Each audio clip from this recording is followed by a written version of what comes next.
Hello YouTube and welcome back to the channel. Today we are in MSFS 2020. Is it 2020? Yeah, it is 2020, isn't it? And we're going to be looking at the Aeroplane Heaven Mustang today. This is kind of a, not necessarily a review, but more just of a, let's have a look around, see what everything does, you know, what are the features, how does it fly, and you know, just a bit of a look-see how kind of thing, I think, rather than a detailed review. So we're on the ground here at RAF Coningsby, currently parked outside the Battle of Britain Memorial Flight hangar, which is a great day out if you've never been. Well worth a visit. But anyway, on with the aircraft, and look at it. She looks gorgeous. The detail here. I mean, I never would have thought that you'd want to see the engine and stuff, but it's just detail beyond what you would expect, or what I would expect at least, from the aircraft. It's fantastic. There's Biggles. Nice animations. The gun bays again. It's nice that you can have these access panels open so you can look around. Just something a bit different. Lets you just add something, I think. I mean, look at the paintwork as well. This aircraft looks like it's seen some service. Look at all the weathering, mission markings and so on.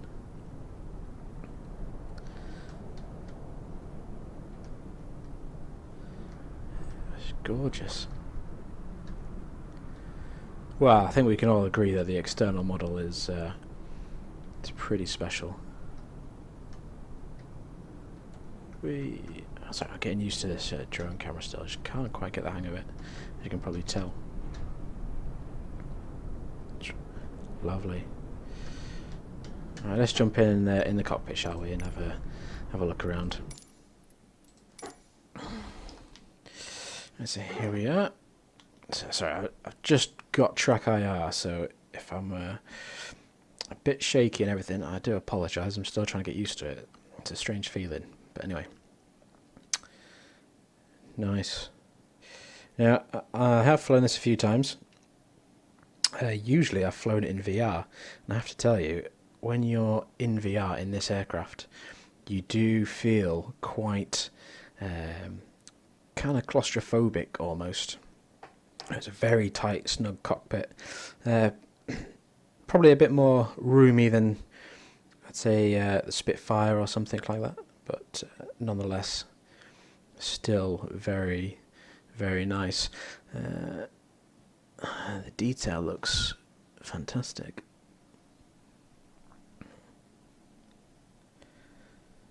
Now, being Aeroplane Heaven, they are very good at hiding some switches that give you some extra functionality. So if I drop this panel here, there we go, I can change the style of the pilot. So currently, as you saw earlier, we're in the World War II pilot, or we can change it to the stock pilot that comes with the MSFS. Here we can toggle on and off the engine covers, and then we can also change to a simple radio set down there.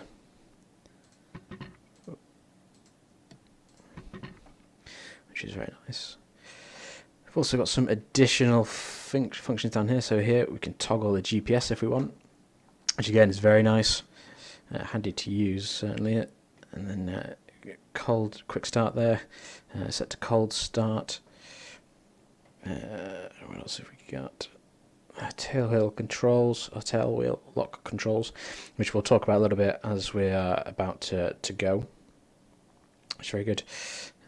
So yeah, overall, she's very nice. So let's go ahead and start her up, shall we? Now I'm just going to do the quick start. I think I would say that a proper tutorial is needed for the actual startup procedure and so on. So maybe at some point I'll do that. Now, if she's a bit quiet, I have turned her down a little bit just so you can hear me speaking.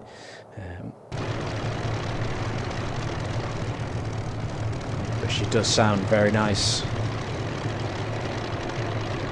She's got a nice purr to her. I do like it. I do like it very much. Let's get rid of that GPS, shall we? There we go. Lovely jubbly. Right, so let's taxi out for the runway. So we actually want to push down on the stick, which will release the parking brake, which will release the tail wheel, I should say. So let's just taxi on out. See if we can get airborne. Should we use the short runway at Coningsby? We could do it, I suppose it gets airborne quicker. Some nice typhoons on the pan.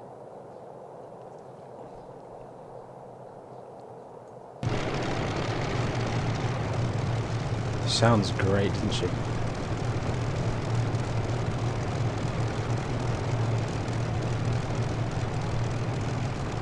Now, taking off in this aircraft is a bit of a challenge. And there's a bit of a knack to it. Something that I've not really mastered, but I do get it a little bit sometimes. And I'll try and show you what I mean. So, in the real world, this is the second runway almost for the Battle of Britain Memorial Flight 2 use. So we shall line up here. We'll go ahead and close the canopy. Now, so we'll look to get the RPM up to about 4,000. I think it is. Is that RPM? The manifold pressure. Sorry, that should be up about 40 RPMs down there. What a biff, Dale.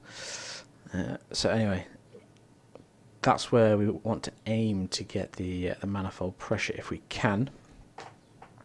But it's important to know that we gradually increase the power rather than just full-blown increase power to full throttle. If you do that, you will just spin off out of control. Okay. So for takeoff, I believe it's stick fully aft, and then we slowly increase the power.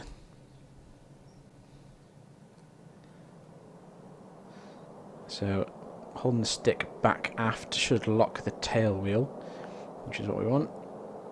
So we slowly increase the power.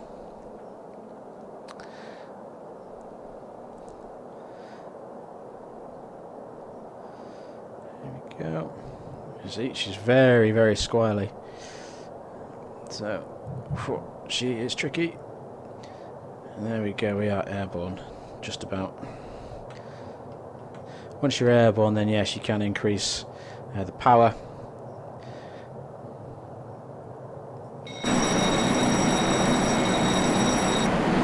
It's the flaps. And there we are airborne.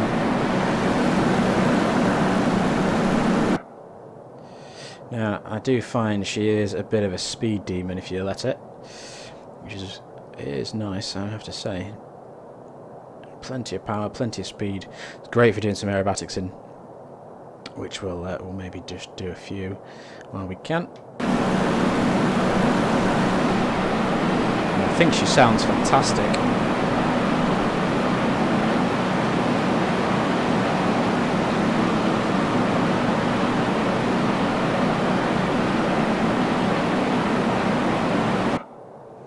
Nice. So where's Coningsby? There she is. As I said, I'm still trying to get used to the Trek IR. It's a little bit different to the VR. I just haven't got a great VR headset at the moment, which is why I'm having to use Trek IR. Where's the F-50? There she is. Losing it. Losing the plot. But she's a very fun aircraft to fly. I genuinely can't have any complaints with it. I think Aeroplane haven't done a stand-up job with this. They really have. Let's try and trim her out a little bit.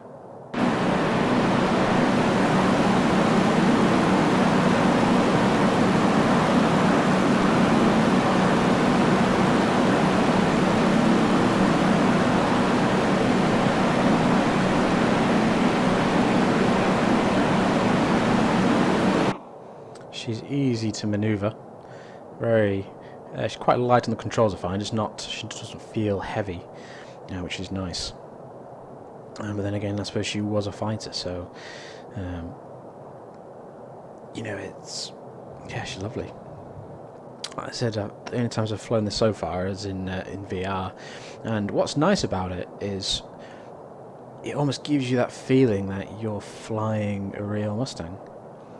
You know, I know you don't get the same sensations of, you know, feeling the movement and getting that smell that you would have, you know, being sat in the cockpit, but in terms of immersing yourself into something, it's just fantastic. It just goes to show how well Aeroplane Heaven have modelled the aircraft. I mean, obviously I can't tell you now what it's like to fly a real Mustang. Unfortunately, I've not had that pleasure.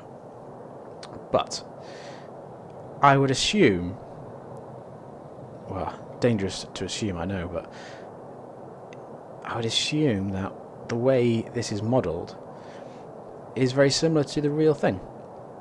And that's nice. It gives people the chance to experience something a little bit, something that they would in ordinary circles never get to experience.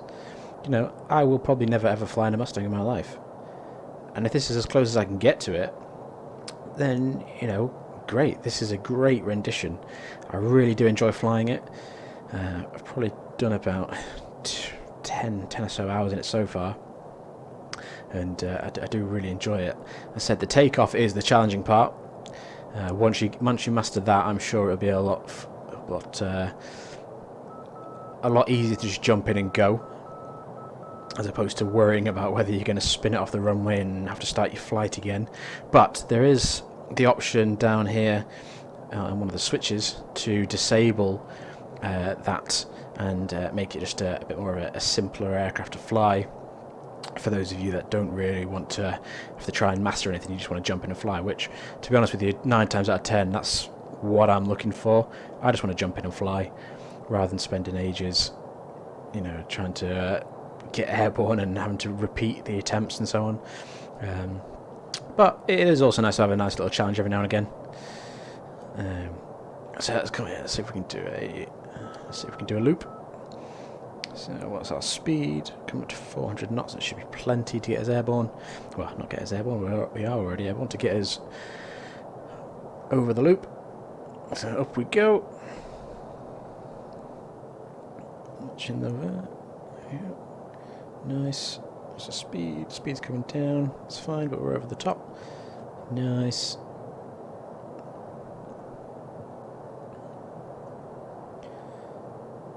Lovely to fly, really, really nice.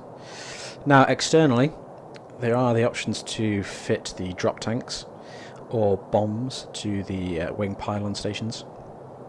For the fuel, it's simply just loading up the external tank in the fuel menu to make sure they're full, and you'll have external tanks visible. For the bombs, again, go into the weights section of the payload, and I think it's £500 for each station, and it'll add a bomb, £500 bomb to each station, which is quite nice. They aren't functional, so you can't actually drop them or anything like that, but it's nice to see, have a bit of eye candy, I suppose. As far as I'm aware, there's no effect to fire the machine gun either. Again, not necessary, but again, which maybe perhaps would have just been nice. But I think you can have the reticle on, which is nice. Gives you a little bit of fun going and try and find some aircraft flying around and just do a dummy run on them, I suppose, which is nice.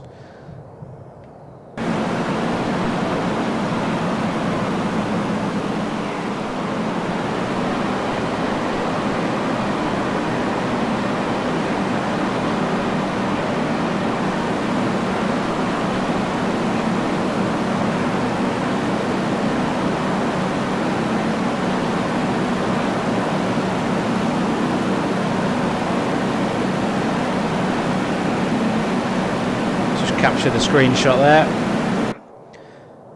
That can be the thumbnail for the video, I suppose. Why not?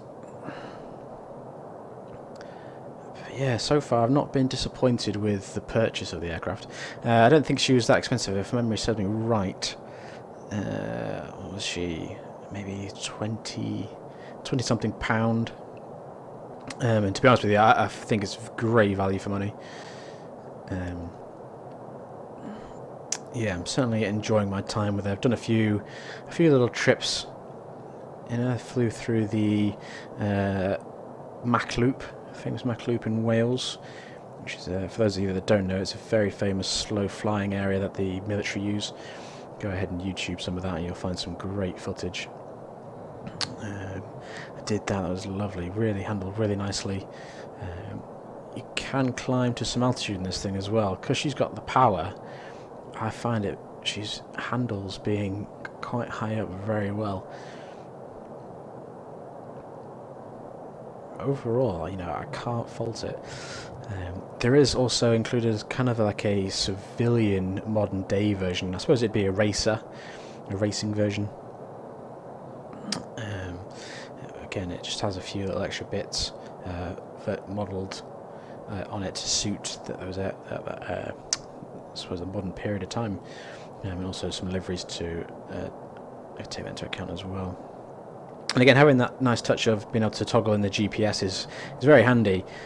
Certainly if you're doing some cross-country trips, or even just to know where you are more than anything. I know you have the map that you can toggle in game anyway, but it's always nice to have the GPS. I find. I know some people would say it's cheating, but I just want to have fun.